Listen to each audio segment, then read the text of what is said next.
નગરપાલિકાના ward number 2 ની ખાલી પડેલ સીટ માટે કોંગ્રેસના જિલ્લા પ્રમુખની અધ્યક્ષતામાં ઉમેદવારી નોંધાઈ. સાવલી નગરપાલિકાની પેટા ચૂંટણી માટે કોંગી ઉમેદવારી નોંધાઈ. સાવલી નગરપાલિકાના વોર્ડ નંબર 2 ની ખાલી પડેલ સીટ માટે કોંગ્રેસના જિલ્લા પ્રમુખની અધ્યક્ષતામાં ઉમેદવારી નોંધાઈ. રાજ્યભરની નગરપાલિકાઓની પેટા ચૂંટણી જાહેરાત થઈ હતી. સાવલી નગરપાલિકામાં સતત 15 વર્ષથી ભાજપાનું બોર્ડ છે. કુલ 6 વોર્ડના વોર્ડ દીઠ 4 એમ 6 વોર્ડના 24 નગરસેવકો હતા, જેમાં કોંગ્રેસ પાસે 8 અને ભાજપના 16 સભ્ય હતા. તે પૈકી વોર્ડ નંબર 2 ના ભાજપાના નગરસેવક કમલેશભાઈ શાસ્ત્રીનું 6 માસ અગાઉ નિધન થતા ખાલી પડેલ વોર્ડ નંબર 2 ની સીટ ઉપર કોંગ્રેસ પક્ષના જિલ્લા પ્રમુખની અધ્યક્ષતામાં કોંગી સભ્યો અને કાર્યકરો સાથે સાવલી તાલુકા સેવા સદન પહોંચી ઉમેદવારી નોંધાવી હતી. વોર્ડ નંબર 2 ના 2523 જેટલા મતદારો આગામી 1 વર્ષથી ઓછા સમય માટે ઉમેદવારનું ભાવિ નક્કી કરશે. સાવલી નગરમાં વોર્ડ 2 કે જે વોર્ડની પેટા ચૂંટણી યોજાઈ રહી છે, ત્યાં વિકાસના નામે નવીન આરસીસી રોડ રસ્તાની કામગીરી કરાઈ રહી છે. ત્યાં ગટરો ઉભરાતા મુખ્ય માર્ગ બંધ કરાતા નગરજનોને ઘર આંગણે દુર્ગંધયુક્ત દૂષિત પાણીમાંથી પસાર થવાનો વારો આવ્યો છે.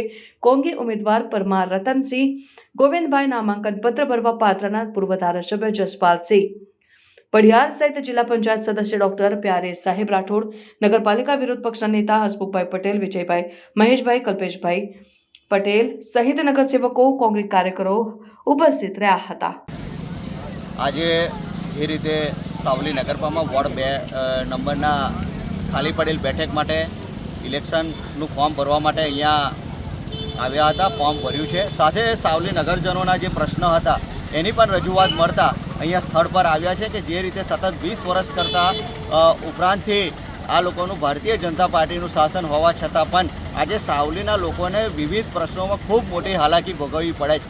સતત કોંગ્રેસના નગરસેવકો જે છે સતત સાવલીની પ્રજાની સુખાકારીમાં વધારો થાય એના માટે સતત અવાજ ઉઠાવતા રહ્યા છે. પરંતુ જે રીતે આજે વોર્ડ નંબર 2માં ઇલેક્શન છે, સાથે અહીંયા જે આ રોડ હતો, અહીંયાના લોકોની રજૂઆત છે કે જે રોડ હતો એ ચાલે એવો હતો, તેમ છતાં પણ એને તોડીને નવેસરથી કામગીરી કરવામાં આવી છે. ગટર લાઈનો ખૂબ મોટા પાયે અહીંયા જોવામાં આવી રહી છે કે ગટર ખૂબ મોટા પાયે અહીંયા ઉભરાઈ રહી છે. લોકો હેરાન પરેશાન થઈ રહ્યા છે. જે દબાણોનો પ્રશ્નમાં પણ વહલા દવલાની નીતિ અહીંના જે નગરપાલિકાના શાસકો છે તેમના દ્વારા કરવામાં આવી છે.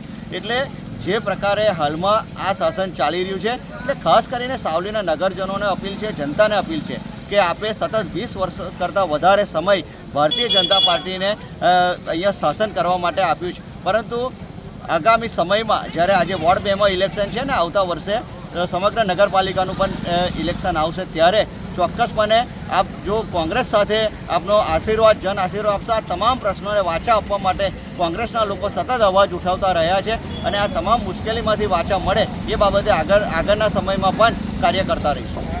કોંગ્રેસ પાર્ટીની વિચારધારા શું છે?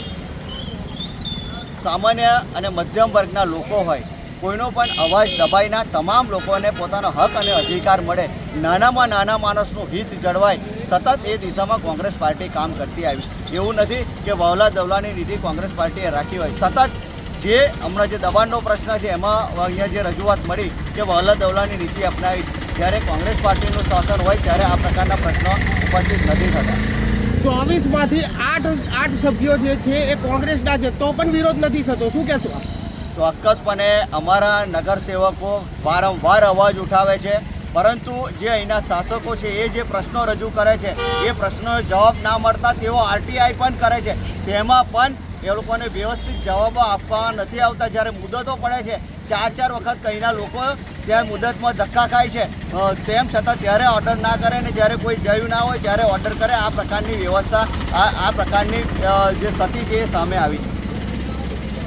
સમાચારોની ઝડપી અપડેટ માટે હમણાં જ સત્ય સ્વરાજ ન્યૂઝ ચેનલને લાઇક, શેર અને સબસ્ક્રાઇબ કરો.